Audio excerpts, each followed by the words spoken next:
Morning, Tana. Hey, morning, Con. I just woke up to some shocking news today. Oh my God, must you bring that up? How Bobby bought a Fiat 127? What the? How did that happen, man? Well, a lot of things have changed this morning, so I think it's part of that. Oh God. The day when I found out Bobby bought the RS6, Yeah. that night I couldn't sleep. Yeah. I told my wife like, Sayang, Bobby bought an RS6. Yeah. He said, yeah, so it's RS6, sayang, you Yeah. know, and it's great, you know, and like, yeah, but it looks like your car, right? Yeah, but it's a RS6. So the car guys in us, we know the RS6, and we go like all gaga over the car. And then Bobby gives us another blow by buying this, you know. It's amazing. It's amazing. He got himself a fantastic deal. But now today we are coming back to reality. Okay. We are here in the Mazda CX-30. Tana, you spent a couple of days in this car. Yes. All right. So come straight up. Let's hear your thoughts about this. It's a beautiful car to drive. Really, yeah? I mean, I'm trying to find faults with the car, and they're very petty, like small bits here and there. Yep. But other than that, this car is so well put together. Yeah. When they talk about the whole thing about the Kodo design, about soul of motion, less is more. Yeah. And I was like, oh, that's like really bullshit crap kind of stuff. Yeah. When you drive the car. It is your touch and go. Oh yeah, it is. Actually, I need to go back home. You know why? Because I forgot to bring my smart tag. Okay. Yeah. Okay. So when you drive the car, then you understand. You understand how the car's how it's put together, how it drives. Less is more, and this car delivers in all its aspects. Beautiful. Wow. Nice. Oh, okay. Somebody passed away here. All right. So okay, I'm gonna go back home to pick up my smart tag touch and go, and we'll catch up again after this. Sure. All right. So just now, Tana, you were saying about how the car feels well engineered. Yep. Right. That really, it accurately describes how Mazda built their cars. Even right from when they first rolled out the first CX-5, the first Sky Active car, right? You get the feeling that these cars are built with a high level of mechanical integrity in them. There is just that, you get that feeling that every tiny component, every piece of running gear in this car is meticulously honed to work in perfect harmony with each other. I find a lot of things are like defying logic. Yeah. Like, how is it possible that like an SUV and handling so well? Yeah. How is it possible that it's so tight? How is it possible that if everybody else couldn't do this, how are you doing this? Yeah. So you see with Mazda cars, right? Yes, there's the argument that these cars are expensive. There's also, you can also argue to a way, you can question how the way they are spec'd. But one thing that I really hats off handing to them is the way they engineer their cars with seemingly no reserve. They are one of those guys, right, that they are just anal about every small detail, and and you really feel it when you drive these cars.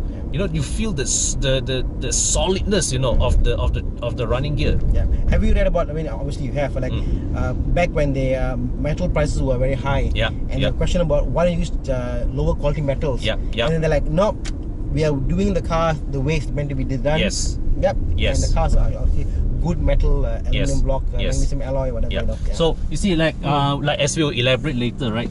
Coming back to this CX-3, yes, we do have some question marks or criticisms on the way this car is spec'd, maybe even the way it's priced. But I think when it comes to putting the car together, there is no doubt that Mazda really just put on their A game with the car. Yeah. Right. So this car, the CX-30, the positioning of this car is also interesting, because where does it sit? Because before this, they already have the CX-5, they already have the CX-3. So where does this sit in between? Where does this sit? So it sits nicely in between these two cars. And if you look at the body dimensions, this is closer to the CX-5 than it is to the CX-3. You think so? Yes. The body size. Oh. This car is actually bigger than the HRV. It is, you know, in all, except I think in height. You know, when it talks about length, width, and wheelbase, the footprint of this car is larger than the HRV. Wow. Okay, this because you see, right, if this is effectively just like we always say, the Mazda 2 is the CX-3 is a jacked up Mazda 2. Yep. This is a jacked up Mazda 3 current generation car. You're right. Right. So you can this car features the latest generation Skyactiv architecture. Actually, I have the facts here. Yeah. Okay, CX-30 and CX-3. Okay. The height on the CX-30 is 1540. Okay. CX-3 is 1535. Yeah. 5mm in height difference. Yeah. That's it. That's it. Can you imagine? Yeah, but you see, the thing is that all these millimeters add up. Yeah. Wheelbase, you know. That's the biggest difference. 2655 on the 630. Yeah. And 2570. That's the biggest difference. I think the CX-5, right, is 2.7 on the dot. If I remember correctly, and the HRV is 2610. Yeah. So you see, right, this is actually you see, right, if you look at the HRV, some people think of this as a HRV rival. It's actually not true, because the HRV sits on B segment underpinnings. Okay, it's not based on the Civic platform. Yep. Whereas this is based on the Mazda 3 platform. Yep. Okay, so a lot of the praise and criticisms that we can put on the Mazda 3 applies here. Okay, and this is where brings us to the next question: pricing. Yep. What the version that we're driving here? This is the base Kosong spec version, 143,000 ringgit. Yep. Okay, so if you're looking in terms of sheer value for money, sheer, like, you know, you just want the most bang for your buck, I'll tell you this right now: go buy the CX-5.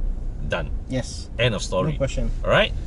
But the CX-5 is sitting on previous generation Skyactiv architecture. You can, when you sit inside the CX-5 and you sit inside this, you know that all the switch gear in this one, it feels more refined. The infotainment system also follows the latest updated version from the the Mazda 3. The instrument cluster, all these is from the latest generation Mazda 3, which everything just feels, you know, minutely but noticeably more refined than before. But the CX-5 will never be as good of a handling car as this. Of course not. And they're both different, I guess, market. Yeah. The CX-5 really serves more practical considerations, whereas this one, there is a bit more of a styling, you know, a styling consideration to it. It's more of a lifestyle choice, I would argue, right? Where people want to be seen in something sleeker, more stylish.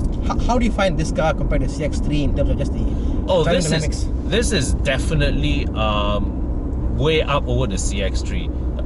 I mean, well, the CX-3 does have one advantage, because it's a smaller body, but it still has the same 2-liter Skyactiv engine. So in terms of performance, the CX-3 definitely is more sprightly. Okay, but I think this one, I think it's quite good. It's very good. It's very good. I mean, you can do a lot of this car. yeah, and basically, I think it lost very little of the Mazda 3's dynamic verve, which is amazing, isn't it? Imagine a sedan and an SUV. Yes. Now, therein comes the very interesting perspective that I want to offer on this car. Now, if you keep in mind that this is based on the Mazda 3's platform. Yep. Okay. I mean, effectively an SUV configuration. This CX-30 2-liter base model is only 4,000 ringgit more expensive than the Mazda 3 1.5. Yep. Okay, and the 2.0 high spec of this version, that's the one with the iActive Sense and all that. It's also just a small margin more expensive than the top spec Mazda 3. And I guess if you look from the point of view of financials, the SUV will hold the price better. Oh yes, absolutely. And I think as much as the Mazda 3 is a stunning looking car and all not, right? If you are going to the Mazda showroom, all right, if once you already negotiated the fact that the Mazda 3 is at that price level, you're ready to pay that kind of money for the Mazda 3, then this one is not such. Okay, let's stop aside so that I can take the call, huh? Okay, so coming back to where we were, right? If you are already going to the Mazda showroom, shopping for a Mazda 3, considering the Mazda 3, it's hard not to look at this and see, hey, this seems like a more attractive alternative. Yeah. Same stuff underneath, all right? But you know, in my personal fear on the Mazda 3 was when looking at the car as a purchase was, car's great. The value fine. I'll pay the price. But will this car hold its value? You know, because I think Mazda's resale value. The Mazda in general is yes. Yeah. But when you talk about all the sport hatches, cars of that kind of nature, that segment, the prices don't hold as much. And this obviously kind of addressed that fact. It's almost as if the Mazda guys know that, look here, the world is going to be SUV. We got to give them a sporty SUV. And here is a sporty SUV. That's what it is. So you see, the thing is that this is, I mean, if you talk about sheer value for money, is it good value for money? It probably isn't. But I find it very, very hard to genuinely find any major faults in this car. But of course, that being said, given the budget, I would probably go for the higher models, one of the two higher models, either the 2.0 high spec model or the 1.8 diesel, where you get the full iActive Sense package, you get keyless entry. You were saying that this car does not have parking sensors, which to me is not a deal breaker because they already give you a reverse camera. So at least, right, visually you have reference. Just look at your side mirrors and check the screen to see if there's a dog or a kid. To me, it's about 250 ringgit extra you got to go and install this. But to me, it's important because why? Visually, you may see something is there, and actually something is not there. For example, a tree, a green tree in a green background, you may not see it. You see. Really? So sonar is definitely much more useful. Than visual aid. Because you might miss something that's beyond that blind spot or whatever. So sonar is definitely way more important. I would definitely say install a. Because my household has 3 cars without reverse camera, and I'm very happy. I'd be very happy to trade their parking sensors for reverse cameras.